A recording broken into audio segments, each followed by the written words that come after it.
Oi, turma, tudo bem? Vejam só, a partir de hoje nós iremos fazer algumas atividades através de videoaulas em que nós iremos revisar assuntos que foram estudados presencialmente, iremos corrigir alguns exercícios que foram passados através dos roteiros de estudos e iremos analisar algumas obras literárias. A primeira obra literária que eu resolvi analisar trata-se do livro Amar, Verbo Intransitivo, do autor Mário de Andrade, visto que vocês receberam como uma das atividades fazer a leitura deste livro, ok? A finalidade desta videoaula é facilitar a compreensão por parte dos senhores, a partir do contexto histórico que serviu para a produção do livro, as principais temáticas que são abordadas no livro. Vamos falar um pouco sobre os personagens do livro, os principais personagens. Iremos também falar de algumas características que compõem o modernismo e estão no livro, ok? Então, vamos nos próximos slides tratar destas temáticas. Ok, vejam só, eu gostaria já de chamar a atenção de vocês para o próprio título do livro. Né? O título do livro é Amar, Verbo Intransitivo, mas nós estudamos que amar é, na verdade, um verbo transitivo direto. Aqui nós temos a primeira característica que é trazida no livro como sendo uma característica modernista. O modernismo ele veio com a finalidade de romper com a tradição, né? A tradição, o conservadorismo. Eles consideravam que as escolas literárias que vieram antes, elas eram tradicionais, eram conservadoras, né? E o modernismo queria romper com isso. O modernismo queria mostrar que ele seria algo diferente, algo que o mundo ainda não tinha visto, ok? A primeira fase modernista, que é justamente a qual o Mário de Andrade faz parte, ela é considerada por muitos como sendo uma fase de destruição, ok? Como assim destruição? Eles querem romper, eles querem destruir o tradicionalismo, o conservadorismo, o academicismo, né? E inaugurar algo novo, ok? E aqui o Mário de Andrade ele rompe, ele quebra com a própria padronização, né, gramatical, ok? Nós também temos um detalhe aqui, vejam só, o idílio ele é uma referência a um amor tranquilo, a algo vamos dizer assim, convergente, né? Como se fosse um amor tranquilo, pacífico. E ao longo da narrativa, vocês já devem ter percebido que há uma certa, vamos dizer assim, divergência entre o personagem Carlos e a personagem Elsa, ok? Então aqui já nós já temos no título uma característica do modernismo. Ok, eu quero que chame a atenção de vocês para o ano de publicação, 1927. O primeiro livro do Mário de Andrade foi publicado em 1922, Paulo e César Desvairada, ok?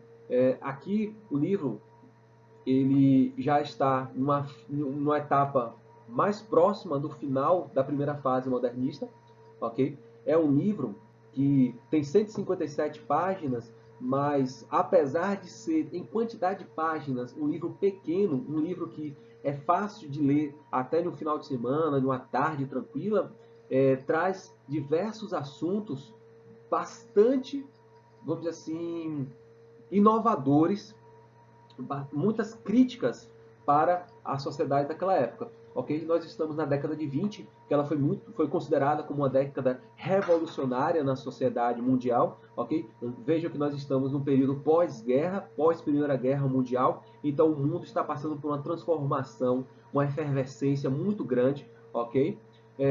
Vejam que nós estamos em 1927. Eu chamo a atenção de vocês para as vanguardas europeias, ok? É, quais são essas vanguardas? O futurismo, o expressionismo, o cubismo. Vão anotando. Expressionismo, cubismo, futurismo, dadaísmo, surrealismo, ok? o que eram as vanguardas europeias? Vanguardas europeias eram movimentos artísticos, literários, que vieram com uma proposta de trazer também algo novo no campo da arte, da música e da literatura, ok? O Mário de Andrade, neste livro, ele traz diversas expressões que remetem ao expressionismo e ao futurismo, ok? Por exemplo, você vê a sociedade, é, vamos dizer assim, paulistana sendo ali construída ao longo da narrativa, ok? E a primeira fase do modernismo esteve muito próxima, muito interligada à construção da cidade de São Paulo como sendo a cidade que vai mais tarde mover toda uma nação, né, que vai direcionar economicamente, politicamente, né, o cenário brasileiro, ok? Então Mário de Andrade ele faz questão neste livro de já mostrar, como mostrou em Paulo César Desvairada, que São Paulo tende a ser uma cidade que vai se tornar essa megalópole, né? Que vai trazer imigrantes, vai dinamizar a economia, dinamizar a política brasileira, ok? Eu gostaria também de chamar a atenção de vocês para o seguinte: Mário de Andrade é um dos nomes do modernismo brasileiro, ok? Mas ele é sem dúvida importantíssimo nessa construção da primeira fase. Quando falamos de uma escola literária, é interessante a gente analisar o contexto histórico. Vocês, como alunos do segundo ano, ainda não viram o modernismo, ok? Mas estão com uma atividade de analisar um livro que faz parte de uma escola literária que vocês verão no ano que vem. Ok, então é interessante entendermos um pouquinho sobre o contexto histórico. Né? O contexto histórico é a própria fase, a primeira fase do modernismo, ok? Que vocês podem chamar de fase de destruição.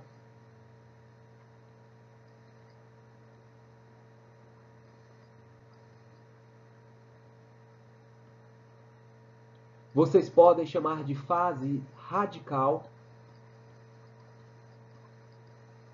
ok? Esta primeira fase, ela foi de 1922 até 1930.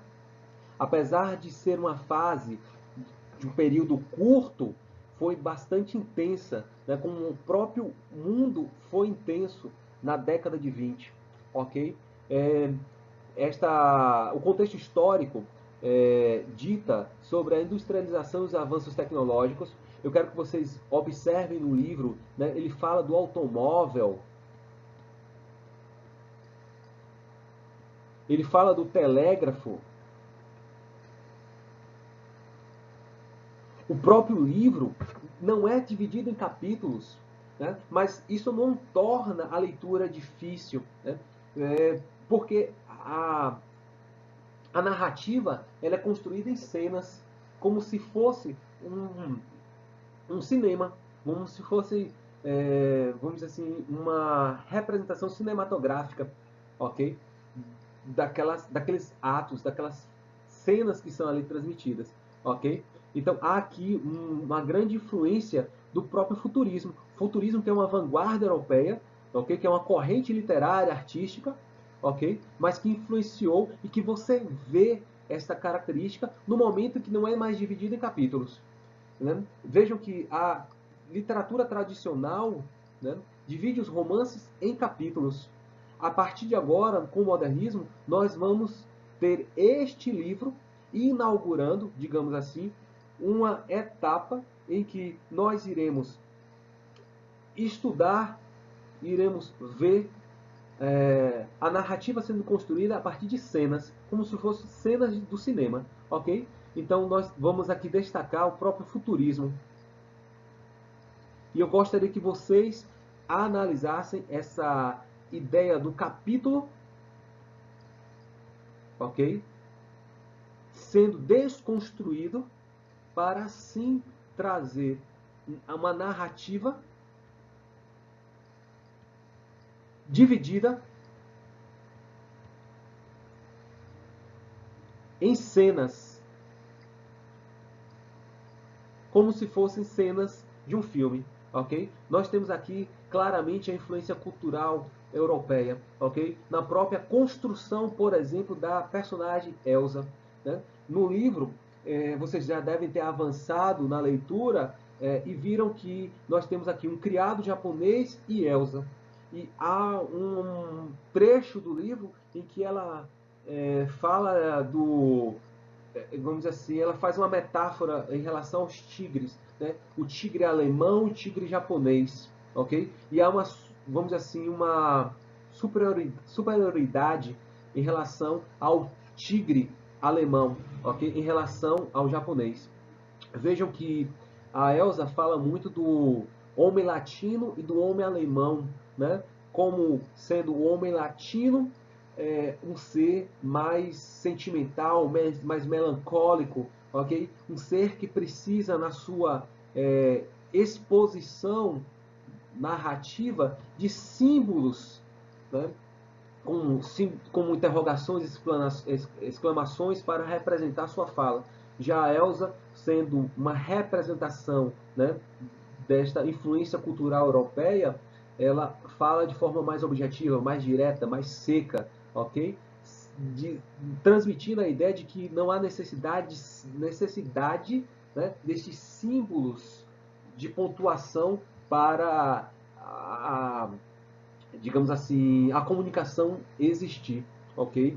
O próprio livro, ele fala deste homem moderno, ok? É uma característica da própria sociedade brasileira que está no momento de 1920 até 1922, digamos assim, até 1930, surgindo, ok? Como sendo um homem diferente daquele homem ligado às tradições conservadoras das escolas literárias anteriores e da sociedade anterior, ok? E o livro, ele aborda bastante a temática do nacionalismo. E essa é uma característica do contexto histórico e do próprio modernismo primeira fase.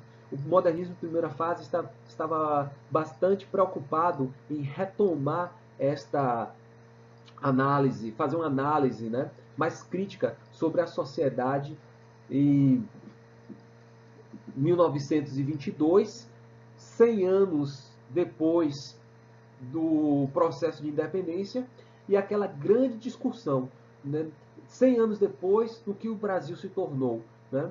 E os modernistas viram que depois de 100 anos, né, apesar de passarmos 100 anos, né, o Brasil ainda engatinha, né, caminha para ser algo maior, ok? Beleza, vamos seguir então para analisar mais algumas características. Bem, vejam só, separei aqui algumas temáticas, né? Claramente vocês verão outras temáticas no livro, mas eu separei aqui algumas para vocês irem tomando como um norte no momento da leitura, ok? Vejo que o livro ele aborda bastante a ideia da sexualidade. Logo na primeira página, vejo que a Elsa ela é contratada pelo Souza Costa como sendo uma mulher que irá iniciar sexualmente o seu filho, ok? O Carlos, que tem 16 anos. Né? Vejam também que no momento, em um momento específico do livro, há uma discussão sobre a sexualidade das meninas, ok? Vejam só, eu quero que vocês observem o seguinte: a Elsa, ela é contratada como governanta para ensinar piano, alemão para os filhos do casal, ok? Para, vamos dizer assim, instruí-los nos conceitos que a sociedade tradicional, conservadora, entende que são ideais para uma sociedade de classe, mas ao mesmo tempo ela é contratada para iniciar sexualmente o jovem Carlos. Ok. Agora o livro traz uma discussão. E se fosse, por exemplo, as meninas? Você vê que não há uma predisposição para o casal em pensar em iniciar sexualmente as meninas, ok? Porque mostra, assim, que a nossa sociedade, apesar dos avanços da década de 20, ainda se mostra bastante conservadora, bastante tradicional, ok? Bastante machista, né? A sociedade, ela é patriarcal, é a sociedade hipócrita, ok? Aqui é outra temática que nós iremos analisar neste livro, ok? Ao homem é possível tudo, enquanto que à mulher, nada, ok? Vejam que o pai do Carlos, né, o Souza Costa, ele vai atrás de Elsa e atrás para iniciar sexualmente o filho. Uma das exigências da Elsa é que a mãe, né, a dona Laura, soubesse disso, né, fosse comunicada. O, o pai não comunica, o pai não informa a mãe.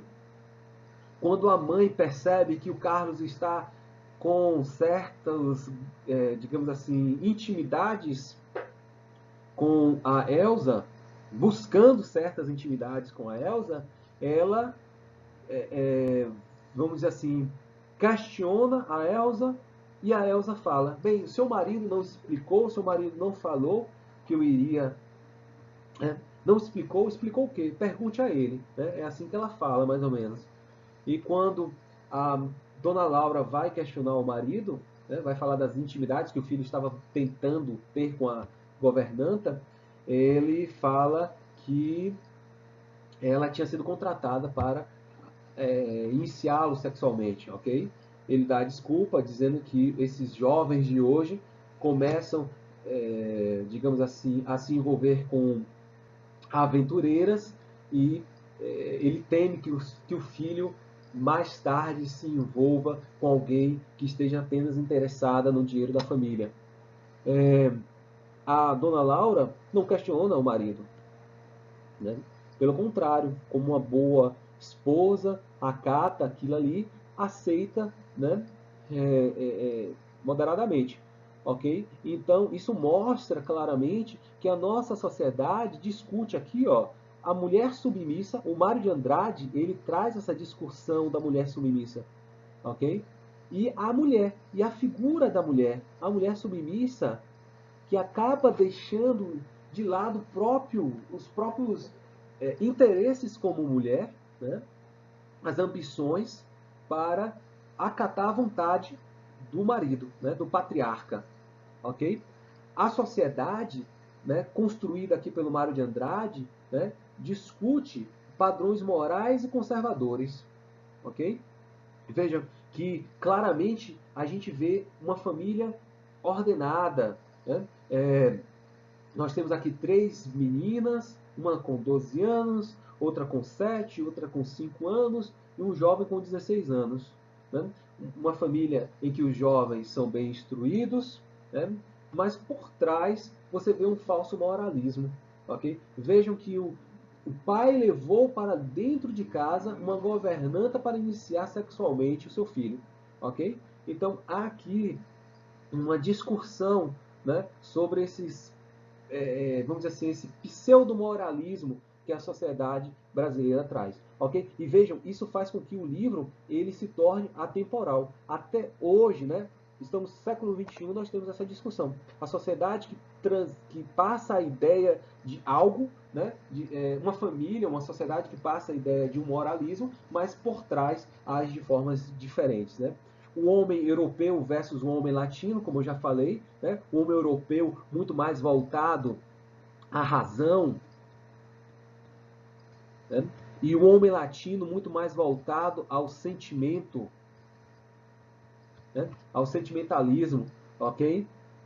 As migrações. Vejam que o livro ele retrata muito bem o cenário do Brasil da época, né? Um Brasil que passava por migrações, né? A Elsa, que é alemã, o criado japonês, o narrador fala de polacos, fala de russos, ok? Fala de uma série de nacionalidades que acabam se encontrando no Brasil, ok? Então, a temática da migração, ela é uma temática que o Mário de Andrade vai trazer em vários livros. E ele retoma no livro Amar, Verbo Intransitivo, ok? Aqui são, como eu falei, algumas temáticas que vocês verão, né? Claro que vocês, através da leitura crítica, observarão outras. Ok, aqui eu separei um pouquinho sobre os personagens. Né? A ideia aqui não é contar a história do livro. Vocês irão ler, né? Vocês estão lendo o livro, então vocês já estão aí caminhando por volta da metade do livro, já viram como ele é construído, ok? Nós temos aqui alguns personagens que são considerados principais, ok? Nós temos o Souza Costa, que é o pai, né? E o livro, ele na maioria das vezes, é tratado, né, é referenciado através do sobrenome, dando a ideia mesmo da importância do sobrenome, de uma sociedade que é construída assim, vamos dizer assim, em cima do sobrenome, ok? Como se o primeiro nome, o prenome não interessasse muito, mas sim o primeiro nome, ok? A Dona Laura, que é a mãe, certo? Submissa. Nós temos o Carlos Alberto, que tem aqui 16 anos. Nós temos Elsa, né, do, bastante referenciada no livro através de Fraulein. Né? Então, nós temos aqui a senhorita, né, Elsa. Nós temos a Maria Luísa, que tem, salvo engano, 12 anos. Nós temos a Laurita, que tem 7 anos, e a Aldina, 5 anos, salvo engano. Ok, nós temos aqui eu quero falar um pouquinho sobre o personagem Carlos e a Maria Luísa. Vejam que o próprio fato de Elsa, no primeiro momento, sentir dificuldade em seduzir o Carlos está no fato dele ser uma criança. Né? Ele briga com a irmã mais velha. Desculpe, a irmã mais velha não. A segunda, né? Em nascimento, a Maria Luísa. É, ele brinca também com as outras, ok? Então, ele se mostra muito mais um meninão, né? Um meninão mesmo. E isso acaba tornando a atividade da Elsa, né? O objetivo difícil de ser concluído, ok? E ela, desculpa, ela não, o narrador retrata isso no livro, ok? E de certo modo isso a deixa, digamos assim, com um pouco de rancor, ok? Porque ela questiona, né? Acaba se questionando como uma mulher de 35 anos, né? Acaba se submetendo a essa situação. E é interessante que no livro dá a entender que Elsa, né, transmite a ideia de que Elsa precisaria de mais um trabalho ou dois trabalhos desse tipo para poder juntar um dinheiro suficiente para voltar para a Alemanha. Ok? Então, transmite essa ideia através da leitura do livro. A, o Carlos, ele é um personagem que, diferente das irmãs, passa por uma transformação. Ok? O Carlos é um personagem que nós podemos chamá-lo até de complexo. Como assim? Ele começa bastante meninão, bastante, vamos dizer assim, uma criança, né, de 16 anos. Mas, à medida que ele se envolve com Elsa, ele se torna um homem. Então, há uma transformação do Carlos, ok? Enquanto que as meninas, elas são personagens mais lineares. Vejam que elas não têm alternância de comportamento. Elas estão sempre brincando, elas estão sempre se divertindo, elas estão sempre vivendo a infância. Enquanto que o Carlos, que já saiu há tempo da infância, mas estava preso por causa do próprio convívio ali com as irmãs, né, acaba se tornando um homem, né, transforma através das relações sexuais que ele tem com a Elsa, ok? Beleza.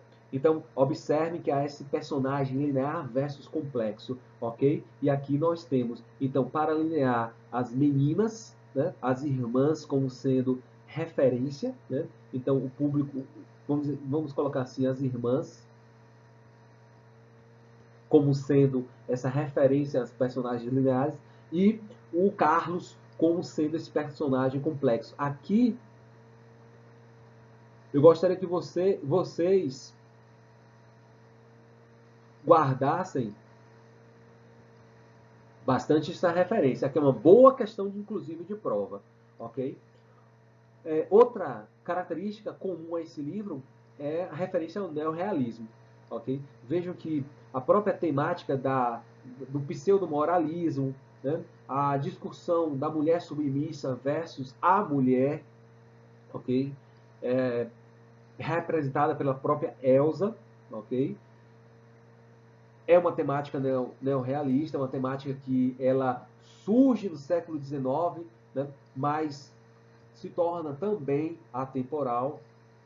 Nós temos aqui a discussão da hipocrisia, né, social, que é uma temática retratada lá no século XIX pelo realismo, pelo naturalismo, e é reanalisado aqui, ok? Através do Mário de Andrade.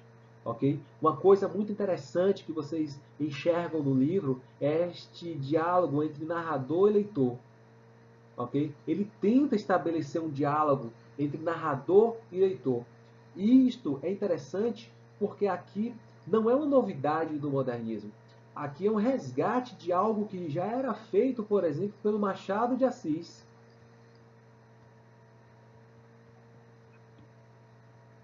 Certo? Machado de Assis, que é um expoente do realismo brasileiro. Ok? Mas no que este diálogo entre narrador e leitor do Mário de Andrade é diferente do diálogo apresentado pelo Machado de Assis. Lá, o Machado de Assis ele é um autor bastante preso às regras gramaticais, ao comportamento ordenado da língua portuguesa, ok? E especialmente ele demonstra este preciosismo linguístico. Aqui o Mário de Andrade ele tenta dar uma característica bastante comum do modernismo, que é a expressão do cotidiano. Ok? Vocês enxergam interferências do narrador, ok? Como, de fato, o que ele é, um brasileiro, ok? Um brasileiro que tem um discurso vamos dizer assim, coloquial, um discurso do cotidiano, ok? E ele está ali, vamos dizer assim, muito bem, muito à vontade para retratar no seu livro, ok? Nós temos aqui, como outra característica, a linguagem experimental. O Mário de Andrade ele experimenta vocábulos, ele experimenta contrações linguísticas, ok? Isso é uma característica do modernismo. E também eu separei aqui a construção do livro a partir da cinematografia, ok? Vocês têm, como eu falei, não capítulos, mas sim cenas cinematográficas, ok? Que são retratadas, e isso não torna o livro, vamos dizer assim, difícil de leitura. Pelo contrário, o Mário de Andrade ele consegue recortar muito bem, né, o capítulo, né, um único capítulo, em cenas que vão dar, vamos dizer assim, vão facilitar bastante a leitura por parte, né, a nossa leitura, claro. Então, eu fecho aqui este expoente, claro, eu precisei contar um pouquinho sobre o livro, né? É difícil fazer uma videoaula tentando instigá-los a ler o livro, motivá-los a ler o livro, sem tocar em algumas partes da narrativa. Né? Claro que eu deixo aqui o final para que vocês entendam. E aí, esse amor deu certo. Né? O Carlos e a Elsa viveram felizes para sempre. Né? Eu deixo aqui que vocês enxerguem isso lá no livro, ok? Esta dúvida, ok? Este porquê, finalmente, amar verbo intransitivo, ok? Por que amar verbo intransitivo? Tá certo? Eu falei de uma explicação, tem outra. Em um outro momento nós vamos discutir por que Mário de Andrade deu o título, deu este título, Amar Verbo Intransitivo, ao livro. Ok, senhores? Eu fecho então esta nossa primeira videoaula. Né? Eu prepararei outras, como eu falei no início desta. em que nós iremos revisar conteúdo passado em sala, iremos corrigir exercícios e iremos também analisar outras obras, ok? Até mais e estudem bastante.